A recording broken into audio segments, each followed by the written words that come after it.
ఇవన్నీ కూడా ఆయన స్వాధీనంలో ఉన్నాయి. దేవునికి స్తోత్రం కలుగును కాక. నేను నీకు మొక్కుకున్న మొక్కుబడులన్నిటినీ చెల్లిస్తానయ్యా.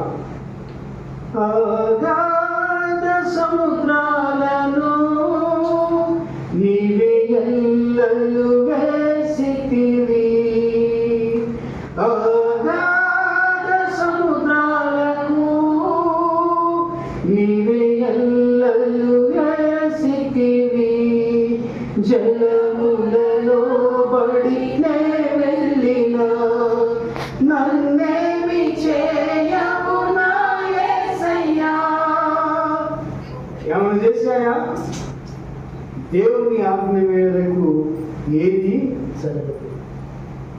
అక్కడ రాయబడినటువంటి అద్భుతమైనటువంటి మాట ఏంటంటే, యెహోవా మత్స్యకు ఆజ్ఞ ఇవ్వగా అది వెంటనే వచ్చేసి ఆమె మింగింది, బయటకు వచ్చి కట్టేసింది.